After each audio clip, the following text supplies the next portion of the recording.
So I want you to just picture something for a second. Think about the morning after you like finally slay the dragon. Oh, man. The morning after. Right.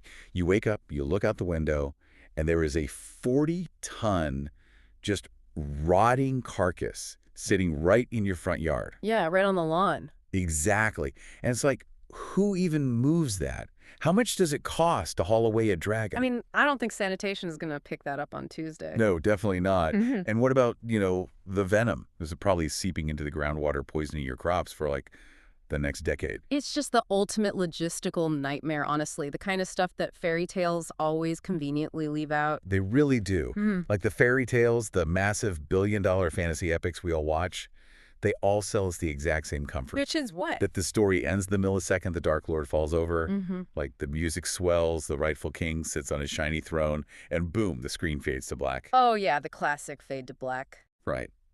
And the quiet promise that the storyteller is making to you there is that victory just automatically solves every structural, economic, and psychological problem.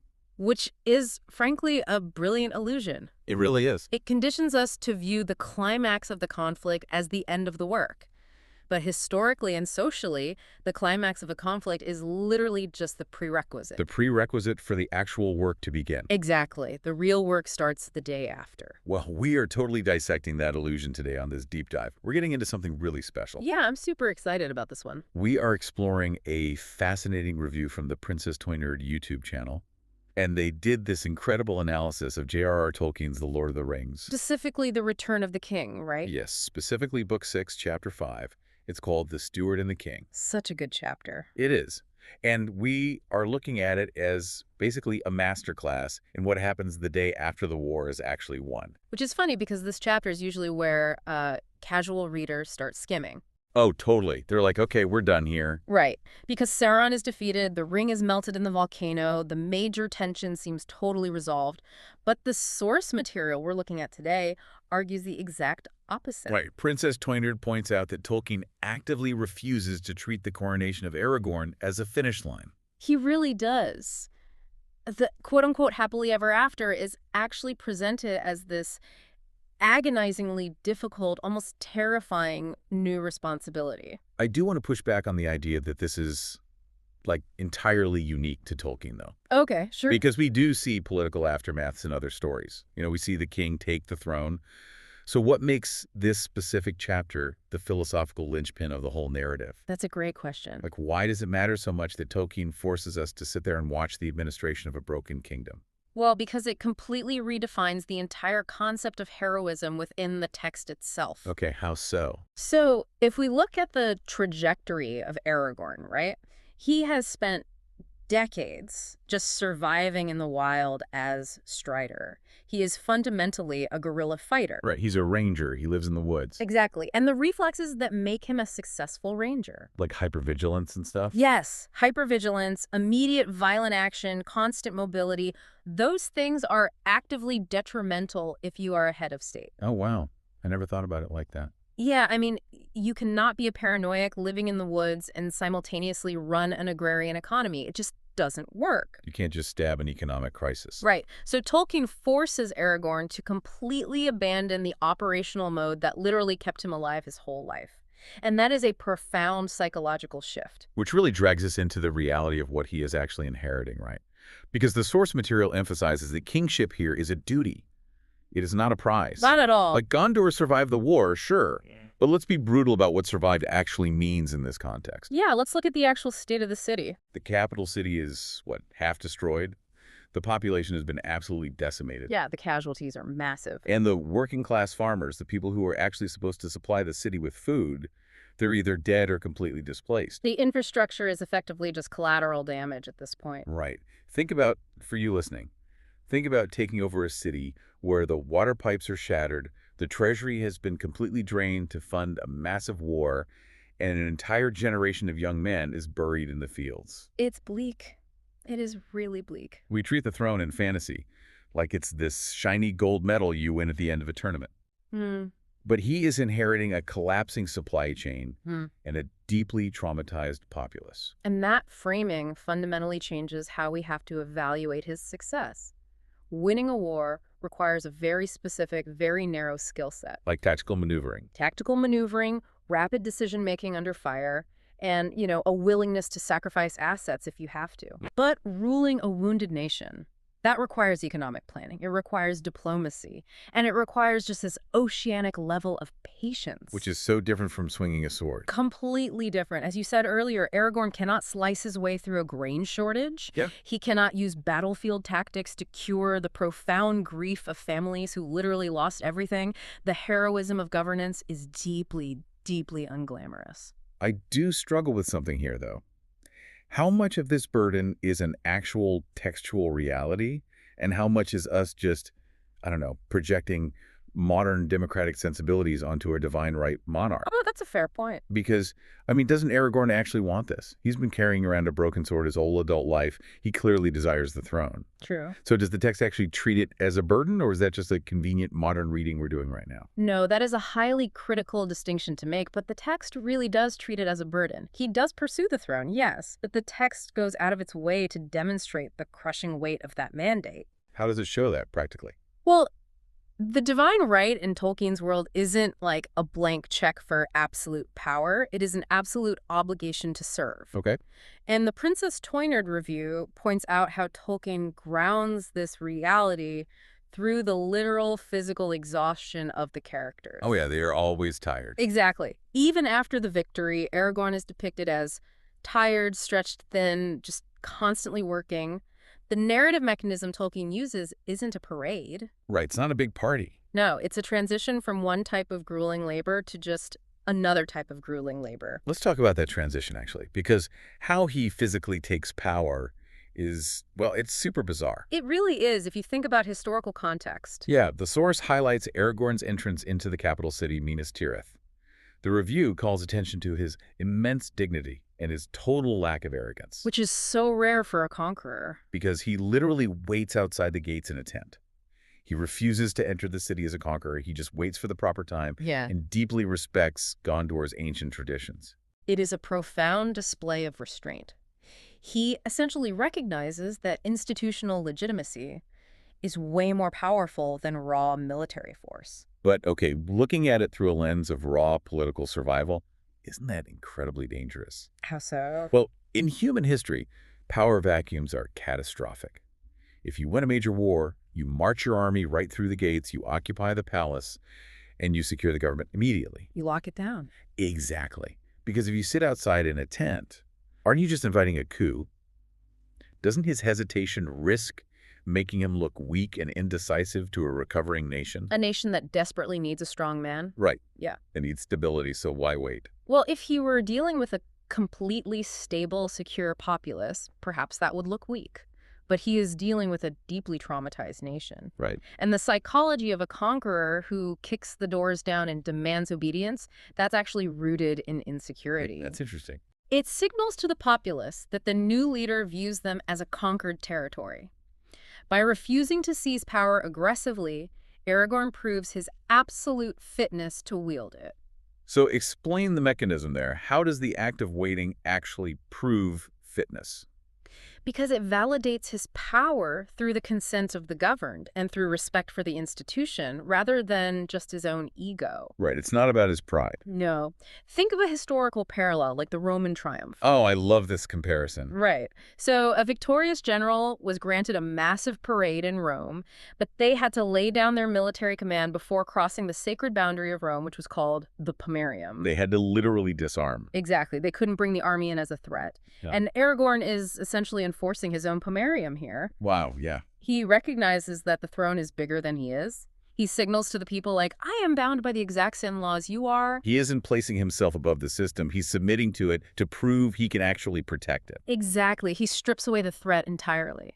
And the source ties this behavior directly to an earlier chapter, the Houses of Healing, which is just fascinating. Oh, the Houses of Healing is arguably the most important part of his transition. Because before the coronation, while the city is still just reeling from the siege, Aragorn enters unannounced under the cover of darkness. Not in shiny armor. No, Not to claim the throne at all, but to act as a medic for the wounded. Because it references that old lore of the realm, right?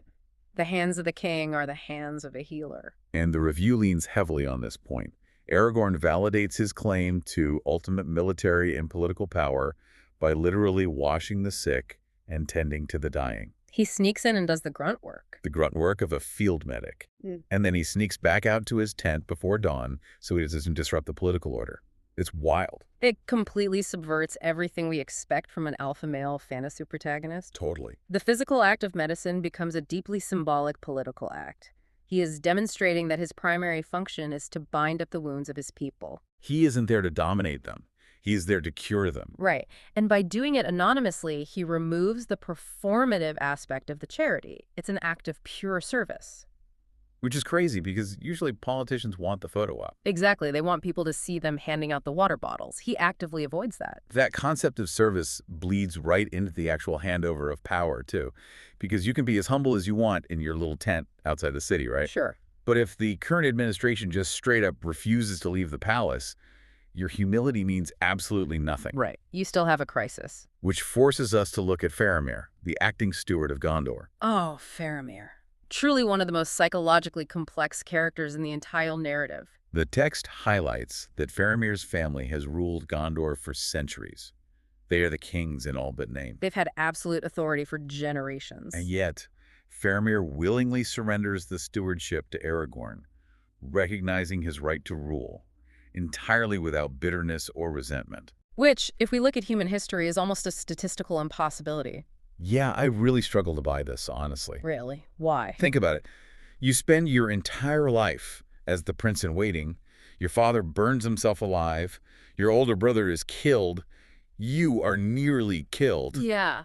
The trauma is unreal. You finally inherit the seat of power you've been bred for, and then some guy who's been living in the woods for 80 years shows up, and you just hand over the keys with a smile. It sounds absurd when you frame it like that. Is Tolkien just writing a utopian fantasy here? Yeah. Like, how is Faramir's total lack of resentment even remotely realistic? I get why you'd say that. It sounds unbelievable until you really dissect the psychological damage Faramir has endured and the specific nature of his character. Okay, dissect it for me. Faramir was fundamentally a scholar. He was thrust into a brutal military role by a domineering, frankly toxic father. Faramir was awful. Just the worst. But Faramir never wanted the ring. He never wanted the power. He simply wanted to protect his people. The source points out that true leadership is rooted in humility rather than domination. And Faramir embodies that perfectly. Exactly. He views his family's role not as owners of Gondor, but as caretakers. The philosophy of holding power and trust. That's exactly it. He understands the profound difference between holding the keys and owning the deed to the house. Right. When Aragorn arrives, Faramir doesn't experience a loss of power. He experiences an immense, overwhelming relief. Oh, wow. I didn't think about the relief. The crushing generational burden of holding the line against Mordor is finally lifted from his shoulders. He can finally just breathe. That actually makes a lot of sense. The sheer exhaustion of his bloodline. If he had the ego of his father, Denethor, or his brother, Boromir, the results would have been totally catastrophic. It would have been a bloodbath. Gondor would have survived the siege of Sauron only to immediately tear itself apart in a vicious, bloody civil war over succession. Which proves that political stability is incredibly fragile. It hinges entirely on the character of the individuals involved. Peace isn't just the absence of war, then. No, it is an active, collaborative choice made by leaders who just refuse to let their egos dictate their actions. Both men subjugate their personal pride to the higher purpose of healing the nation. That's a great point, which raises an interesting question about what healing actually entails in this world. Because it's not just infrastructure. Right. You can fix the supply chains, you can establish a peaceful government, but a nation needs cultural and emotional grounding to truly recover. Yeah. And the source argues that this emotional completeness doesn't arrive until Arwen enters the narrative. Her arrival is absolutely the emotional crescendo of the steward and the king. The review from Princess Toy Nerd highlights how Aragorn's journey is intimately tied to this long-awaited, very patient romance. Yes. The text describes their union as the restoration of Gondor itself. But it specifically contrasts this relationship with the loud, chaotic romances we constantly see in modern media. Oh, absolutely. Modern storytelling relies so heavily on friction to generate romantic interest. Like the enemies to lovers trope. Yes, the enemies to lovers trope, the constant misunderstandings, the toxic push and pull. We're basically taught that if a couple isn't screaming at each other in the pouring rain, the passion isn't real. Right. If there's no drama, it's not love. But why is a quiet romance compelling, though? What do you mean? Well, if there is no friction, no doubt, no major interpersonal conflict between Aragorn and Arwen, doesn't that make them incredibly boring to read? Where is the actual narrative tension? I see what you're saying, but the tension doesn't come from interpersonal bickering. The tension comes from the incomprehensible stakes of their union. Okay, explain the stakes. The source describes their relationship as mythic and deeply tied to destiny. We really have to analyze the mechanism of Arwen's sacrifice here. Because she's immortal. She is an immortal elf. She has lived for millennia. By choosing to marry a mortal man, she is permanently severing herself from her people. She literally gives up her spot on the boat. Yes, she chooses to experience aging, physical degradation, and ultimately, death. She is giving up infinity for a few decades with him. Exactly. And she is doing it with full knowledge of the grief it will bring. I mean, there is a terrifying emotional gravity to outliving your spouse in normal life, right? Of course. But for an immortal, it is a localized apocalypse. She knows Aragorn will die, and she will be left behind in a world that is fundamentally changing. Wow. It isn't a high school drama about whether he will text her back. It is a foundational myth about the terrifying cost of absolute commitment. That provides such a stark contrast to modern relationship tropes. They aren't trying to fix each other's toxic traits. No, they're past all that. They're two fully realized adults standing shoulder to shoulder, facing the monumental task of rebuilding a ruined civilization. It's the kind of partnership that literally builds empires. It's extremely grounded. But the review points out that this beautiful union comes with a brutal underlying cost. There is a massive tonal shift in the chapter. Yeah, the bittersweet transition. It's palpable. The text notes that despite the military victory, despite the return of the king and this mythic wedding, there is a deep sense of loss. Because Middle-earth is fundamentally changing. Right. The age of elves, wizards, and ancient magic is fading away forever. Aragorn's reign is not a return to the glorious magical past. It is the dawn of a mundane, strictly human era. Tolkien understands the mechanics of historical progress better than almost anyone, and he knows that progress always requires leaving something precious behind. It makes me think about, like, the closing of an old frontier, or the shift from the agrarian world to the Industrial Revolution. That's a really good analogy. Right, because you gain modern medicine, you gain the railroad, you gain a higher standard of living, but the ancient, untouched forests are cut down forever. You cannot step into the future without permanently destroying a piece of the past.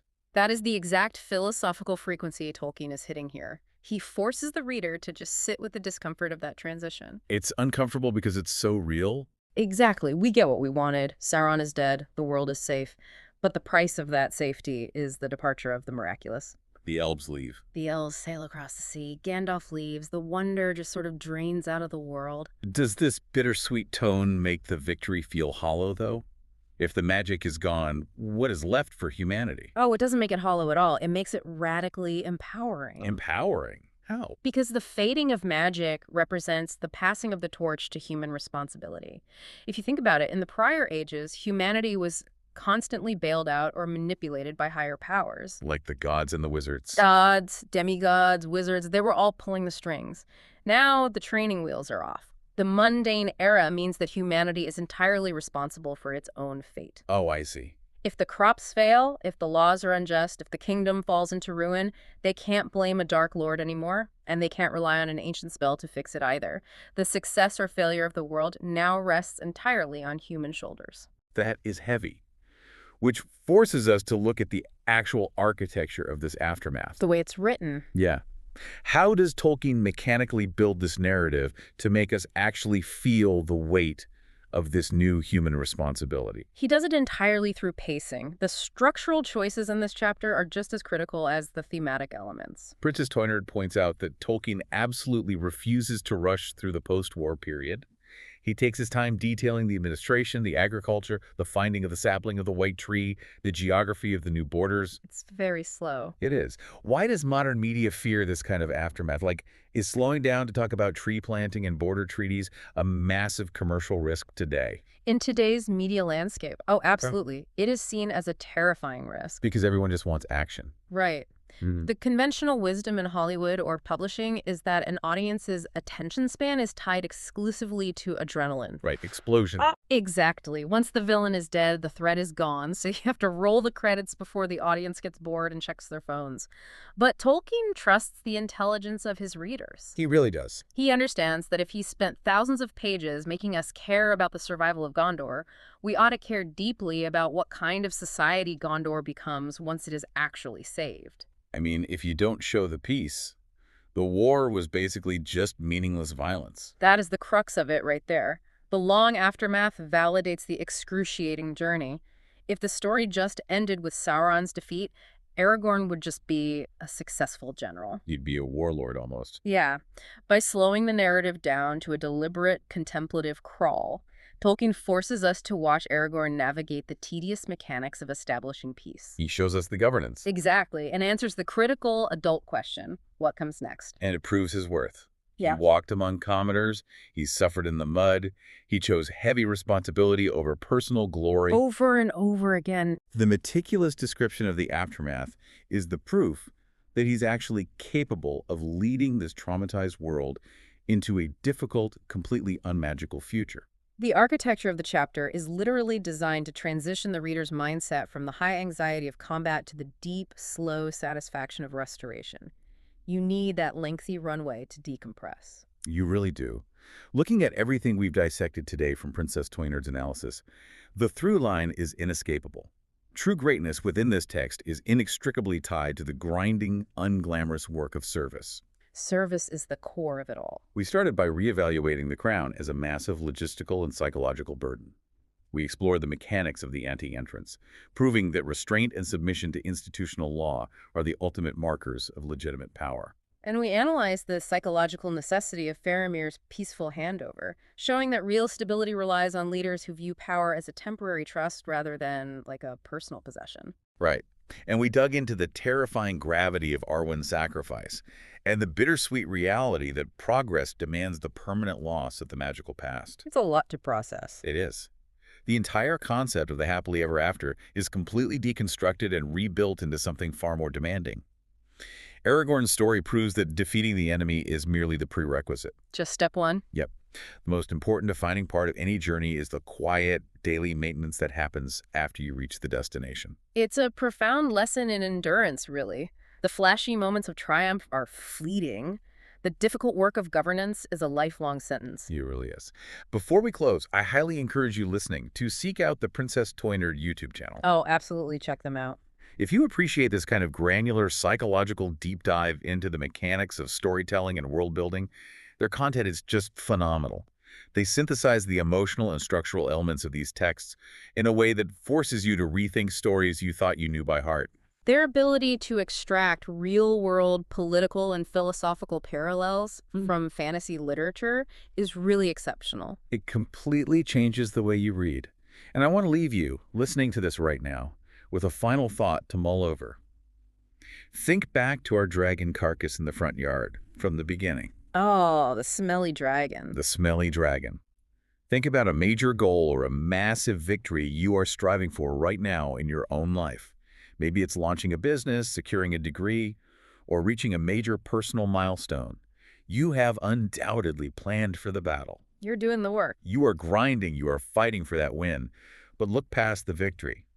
Have you planned for the Tuesday morning after you win? That's the real question. When you finally secure your crown, whatever that looks like for you, are you genuinely prepared for the fact that the hardest work, the maintenance, the endless problem solving, the quiet governance of your new reality hasn't even started yet? The fade to black is a total myth. The sun is always going to rise tomorrow. The dragon might be dead, but you still have to figure out how to clean up the yard.